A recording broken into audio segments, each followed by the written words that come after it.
Hi, it's Chris Titley here, and we're live at the Sports Strategy Summit on what is a glorious Brisbane morning, and I'm joined by Pete Locke, Commercial and Marketing Lead at Queensland Cricket. Is that a good enough title? Sounds very similar, so yeah, let's Yes. run with it.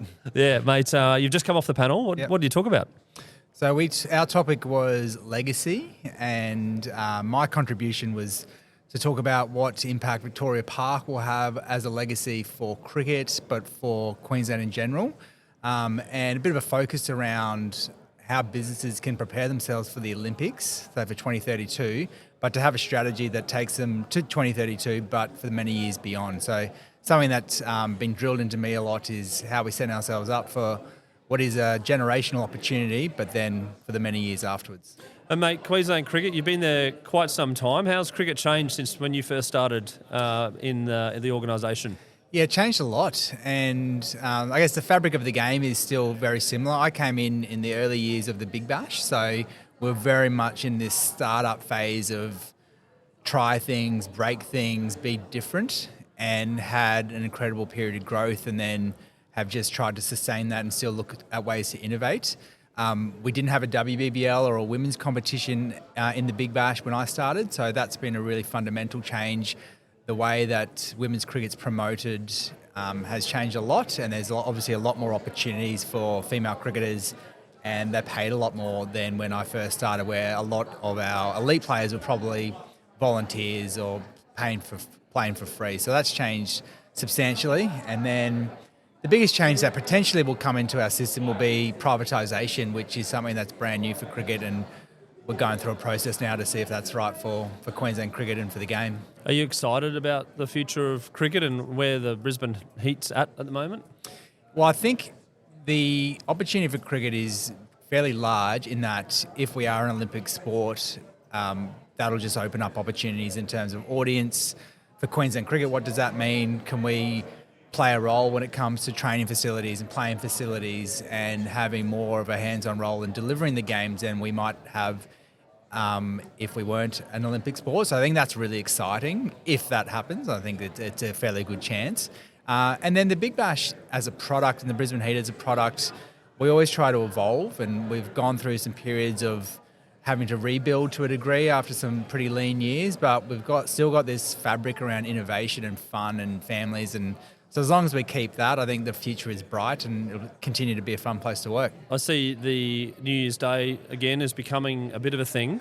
There's lots of things on the calendar, including Magic Round and Gather Round, and there's now we've got sort of New Year's Eve in Adelaide, Yep. and then we've got the Brisbane New Year's Day. Like, these things are good things, and how are you seeing them evolve from that when it comes to like now making that a thing and getting a musician and getting someone that's kind of everyone knows, right, that we always have to go to the cricket on New Year's Day? Yeah, I think you've summed up what we were trying to achieve with that particular game, and when we were pitching for different ideas around how we could build our season, there was no real marquee event when it comes to Brisbane Heat. We use inspiration from the Melbourne Cup. Everyone knows that's the first Tuesday in November, and the Brisbane Lions have their Easter Thursday game against Collingwood, and you've got the Brisbane derbies when it comes to Broncos. And Magic Round. And Boxing Day. Yep. We didn't really have that ownership of a particular event, and so one thing was to try and create it around a day. Last year it was January 2, so as long as it's early in the new year, we can still call it the New Year's Bash. But then what are we creating around the event? And we found having a music act is just our way to be a little bit different, and we really put a lot of energy into promoting that match. When it comes to the selection of the musician and things like that, who makes that decision? Is that you, or is it your team, or is it from a higher honours of Cricket Australia or something? No, it's we've got a team that's probably more tuned into music perhaps than me, but I know who a big artist is and who might resonate.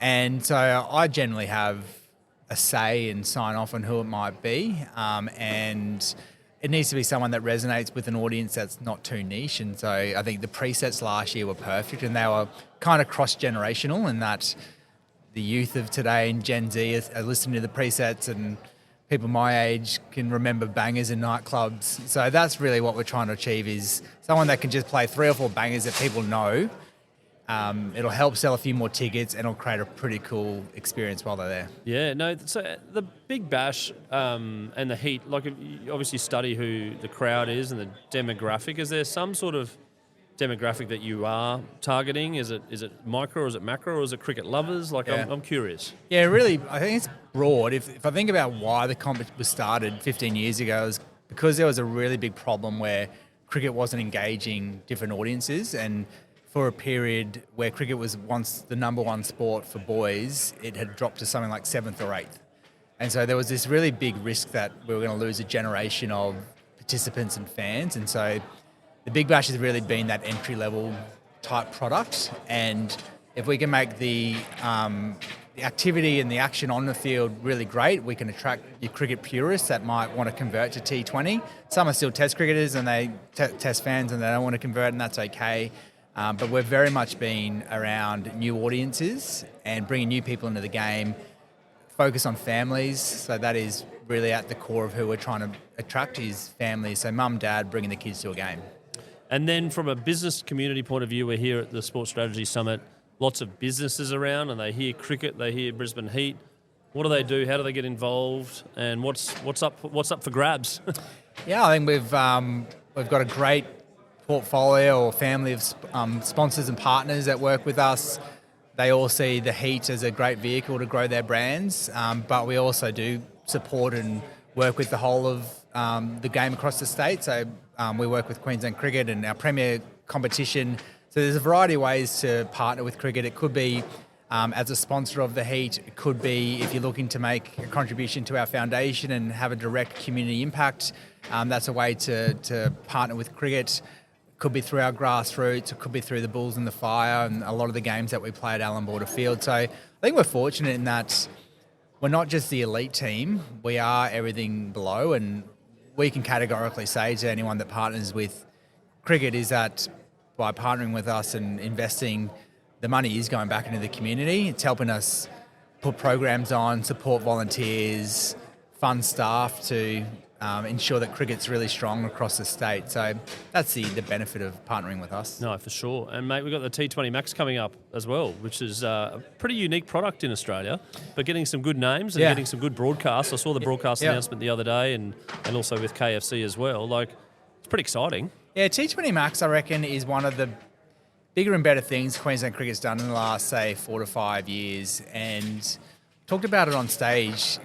When you identify a problem or you identify an opportunity and execute around that, that's when you're going to see results. And the T20 Max was born out of performances for the Brisbane Heat and the fact that a lot of our club T20 players were playing while the Big Bash was on. So we didn't actually have a pathway that was natural to say if you perform well in club cricket, you can go on to represent the Brisbane Heat, which is how it works with Queensland. So by moving that competition from when it was November and December into August in the off-season months, we could actually create a competition that could be a direct pathway and leave contracts open that for those that perform well, they can either get a contract with us or another team, or they could be a replacement player. And I guess we've seen the benefit is that cricket's not really played across Australia in August because you can't get wickets up. So a lot of players who might either be looking for a Big Bash contract or a state contract are coming up to play because they've seen an opportunity, or a state cricketer that's not getting a game in Sydney or Melbourne or Tasmania can come up and have a hit with the club, and it's better than having a hit in the net. Talent, and all of a sudden they get picked up by the Hurricanes or something. Absolutely, and there's also some players that are coming from New Zealand and subcontinent. So yeah, it's been awesome, and the fact Channel 7 have backed it for a couple of years, KFC have been a huge supporter of it. It's definitely one of the highlights on the calendar for Queensland cricket, without a doubt. Mate, that's brilliant. Well done. It now appears that it is lunchtime here, and there'll be a plethora of people coming out on stage from the stage.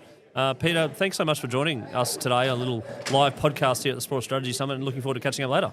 Sounds good. Thanks, Chris.